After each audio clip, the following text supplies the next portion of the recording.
Hey guys, how's it going? It's Riley and welcome back to my channel. So as you can see by the title of this video, today is the 4th anniversary to the Sandersides. Yay!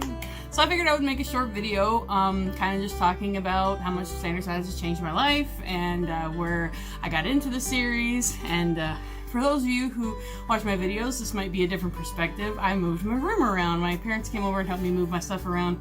And it's awesome. The only thing that sucks is that I no longer have Sanderside stuff in the background because I put all the posters on that wall. I have all of the episode posters that Thomas has sold in the past, and they're all on my wall, but you can't see them because they're behind the camera. Apologies. Anyway, so I joined the Sandersides fandom in late 2017. I started watching the series mid-May of that year, I think. It was right around my birthday, or maybe a little bit afterward, but I was already a fan of Thomas from his Vines, and I watched his Vines on YouTube via his channel when he would make those compilation things where he put all of his Vines for like a month together and like posted it on YouTube. I would watch those because I didn't really understand how to work Vine. I'm very computer illiterate and I've always been that way, and will probably always be that way. And I remember watching one, and the video that was the first recommended, when the recommended used to be on, is it still on the right side of the screen? I don't use desktop anymore, so I have no idea. I either use my PS4 or my phone, but I noticed that the first related video was called My Negative Thinking, and it said Thomas Anderson. I was like, what is that? Like, it looked like 3 of him in the thumbnail, and I was like, what is that? So I clicked on it, and yeah. Straight into hyperfixation mode. It was insane. So I caught up with the episodes up until that point, and that was Becoming a Cartoon, I think, was the most recent video posted at that point. And then the first episode I got to watch premiere was Accepting Anxiety. And Accepting Anxiety was so good, and then I didn't join the fandom. I tried Twitter back then, but again, my computer illiteracy really prevented me from joining the fandom too much because I ended up not understanding how to work Twitter. So I decided that I was just going to try to see if there was a fandom on Tumblr, and there was. So I joined, and I didn't really do anything. I kind of just looked through people's stuff. I didn't actually like or reblog anything. I didn't even make like a real blog. I would just scroll through the fandom tag. And I think it was in September of that year I made an official Tumblr for the Sandersides fandom. Now, the reason why I hesitated for so long was because the fandom I was a part of before I joined the Sandersides fandom was not good. It was very toxic. There was a lot of homophobic stuff thrown around in that fandom, and that's a story for another day if anybody's interested, but I was very fearful of rejoining a fandom on Tumblr because I know how toxic fandoms can get. But my overall experience with the Sandersides fandom was great. Like, it didn't really have anything bad to begin with, and I've been there ever since. Things have changed. It's gotten... not that it's bad on Tumblr, but it can be pretty heated a lot. So I tend to have to take breaks from Tumblr a lot, but I would like to turn back to YouTube sometimes when that happens, or maybe even Twitter, now that I understand how Twitter works. But yeah, no, it's been fun. I remember right before Moving On Part 1 came out, Thomas talked about how he liked watching react videos, when people would watch his stuff and react to it, and then he loved watching people react to his work. And so I was like, oh, maybe I should try that. But at the time I didn't really have any way of recording myself, and so I was like, man, what can I do? So I tried to use my, at the time, laptop, which, if you've been a part of my channel, I complain about my laptop all the time. I have a new one thanks to my little brother, but the one I had previously was a piece of hunkin' garbage, and I tried to use the webcam in it to record me watching the video it didn't work. It was a mess, and it sounded like shit. So it didn't work for Moving On Part 1, but I was like, no, I'm gonna get this to work. Well, at the time, I already had a YouTube channel for Love Live Squidle Festival, the mobile game. And I would post videos of my scouts from that game and just other content from that game. And I was like, man, I want some place to post this so I can link Thomas to it so he can see it. And so I was like, okay, I'm just gonna have to do it. So I posted Moving On Part 2, which I will leave a link to in the description and also in the iCard. For some reason, this is the first video you're ever watching of me. Hello, hi, I'm Riley. And I remember watching that video playback and how I cringed at myself a lot. I was in not the greatest relationship back then, and I was also not in the best headspace back then either. I didn't really know what I wanted out of life. I still don't, but there's a difference between having your head on your shoulders and having your head in the clouds. And I think my head was definitely in the clouds. I couldn't see the forest for the trees, for lack of a better way of saying it. And I think after doing that video and gaining a lot of subscribers who were very interested in my thoughts on the Sandersides, and I continue doing that, it was definitely something that I looked forward to. I look forward to watching the Sandersides and making my react and talking with other people who shared the interests that I did. And I remember, making a lot of friends on Tumblr at the same time. Like, Tumblr was a great resource to meet people and make friends. It was great. And once I broke up with my, at the time, boyfriend, that was a mess, I finally fully accepted that I didn't want to be in a relationship with a man anymore. I'd been gay since I was 13 or 14 years old. So when I realized I was gay. I guess I've been gay my entire life. But that was when I knew that I was gay. And I never told my parents, and I never dated any girls because I just told myself, I'll just, if a guy likes me, I'll just date him. That's a topic for another day. But pretty much I decided after that I was just gonna let the world take me where it wants to take me. I wasn't really looking for love. I wasn't really looking for any kind of connection like that. I was just like, let's just move on. So the Sandersides fandom was a really good place to make friends and talk about the story of the Sandersides and just have a lot of fun. And I ended up meeting CJ there. Now, for those of you who don't know, CJ is my partner. They are also on the Sandersides fandom, and we met on Tumblr. I happened to open up the app one day, and CJ didn't have the best day, and they posted on Tumblr that they weren't having a great day, and so I messaged them. At the time, they were one of my favorite artists for the fandom, and I really enjoyed their work, so I messaged them just saying, hey, if you need someone to chat with, I'm here, I'll help you out. And they just kind of sparked a friendship from there, and here we are today, still together. It's been almost 3 years now, which is crazy to think. It'll be 3 years in February that we've been together.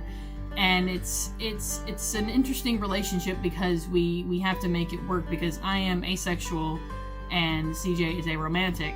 So we're kind of polar opposites, but in our queer platonic relationship, I really think that we make it work.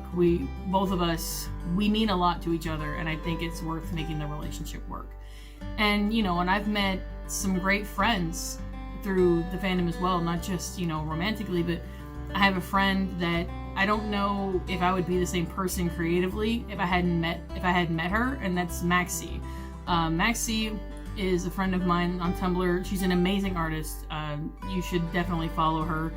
We started talking because she created a side blog that was like an ask blog, and to ask the Sandersides questions, and she would draw the answers, and we ended up making this never-ending plot and all these OCs of like sides of the sides, and it definitely changed how I look at this franchise and how I look at the characters. And I love our OCs. They mean so much to me, and it's fun to talk to her about the series still. We still really love chatting all the time, and we've had our ups and downs as friends do, but I wouldn't give it up for the world knowing her. She's so smart, she's so talented for her age, and I wish I had half of the courage to do some of the stuff that she does now at her age, that when I was her age.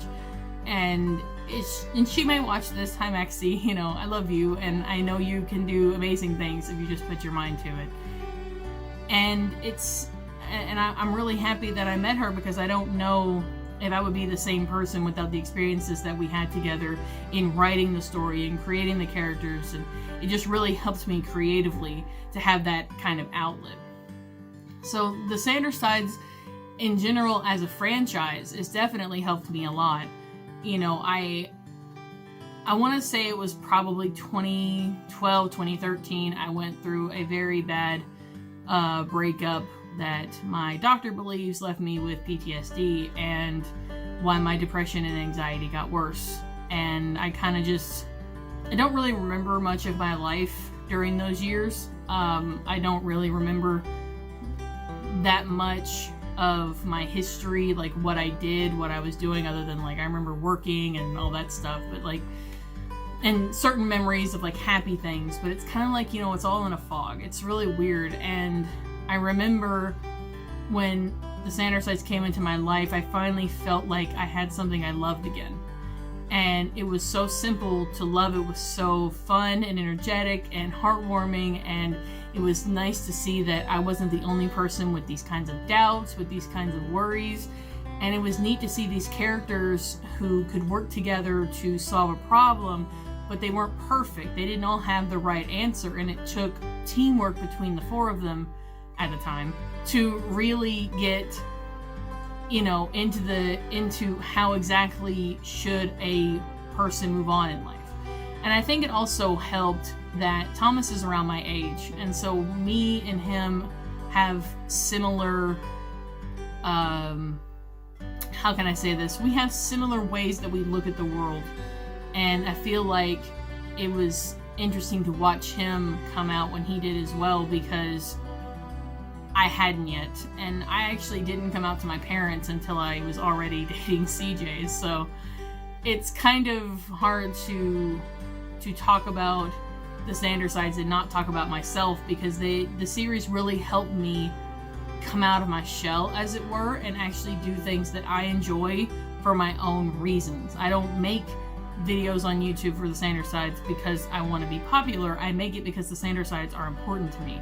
I make the reactions because I enjoy watching the series. I make the discussion videos because I enjoy discussing the series to an obscene level. I love making theories that probably will never come true. And the series just means a lot to me for that very reason. It's so easily watchable by anybody because everybody can relate to being anxious about a situation, worrying about lying, worrying about those thoughts that may not be your own, worrying about making a decision, whether or not that's the right or the wrong decision. And yeah, it's very dramatic and it's overplayed, and not everybody thinks about everything that way, but there are a lot of people like me who do, who second guess everything that they decide, and it's easy to enjoy this kind of world where you can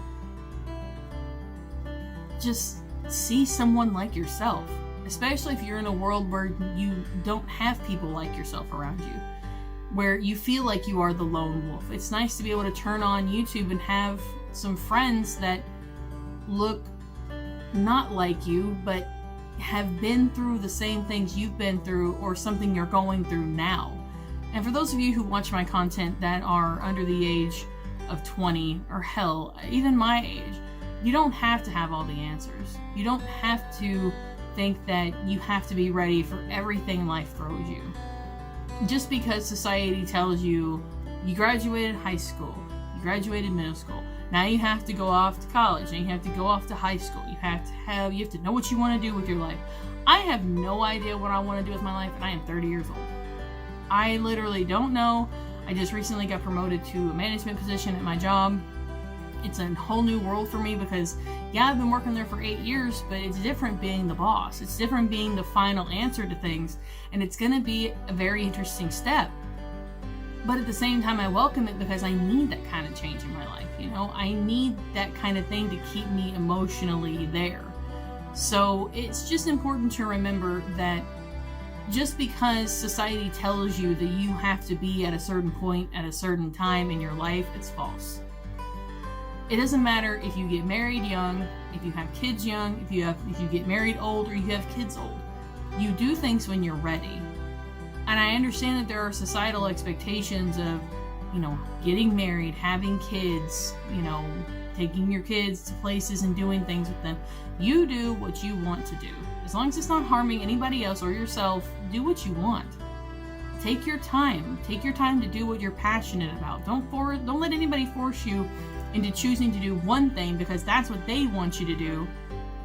Even that it's your parents or your guardian, whoever that might be, you know, once you're old enough, get away and do what you want to do as safely as possible. You know, don't just leave and then not be able to support yourself. It sucks to be in a scenario where you can't leave because you're a certain age and you have to finish school and be able to get a job and all this stuff. Keep your head up, because it does get better. It does. And once you leave your home, you know, maybe you'll have a better relationship with your parents. I know I do. I have a much better relationship now that I'm not living with my parents. And once you're an adult out in the world, regardless of what age you leave the home, you know, you will feel a lot better about it. And this is kind of getting away from the Sandersides, but the Sandersides is what kind of sparked me into feeling this way. It's shown me that everybody has challenges, everybody has issues, and to expect everybody to go along those issues the same way at the same age is bullshit. Because character Thomas is the same age as real life Thomas. He's a 30-year-old man going through these issues, having this social anxiety, having these thoughts about being seen as a good person, all that stuff. That stuff has no age limit. Everybody has those issues. And I think that's why it's so important that this series can be watched by everybody, because no matter if you're mine and Thomas's age, or if you're 13 years old, or if you're 50, 60 years old, everybody can learn from these things. And I think that's one thing I like about this show so much, is it's very open to everybody from all walks of life. And that's why the Sandersides is that important to me. So I hope you guys enjoyed this video of my little chat about the Sandersides, and I hope I don't think Thomas and company will ever watch this, but if you happen to, thanks Thomas for a great series, and I hope that I can't wait for the future, and I hope that you and everybody takes it real easy. Hopefully the new Patreon helps you guys out. You'll be able to make the content you want at a faster rate, because I know the long waits also frustrate you as well as it frustrates us. But, we'll wait, we're patient, and I will see all of you guys in the next video on my channel, whatever that might be. So until next time, take it easy, guys, gals, non-binary pals, everything in between or nothing at all, and I'll see you in the next one. Bye-bye!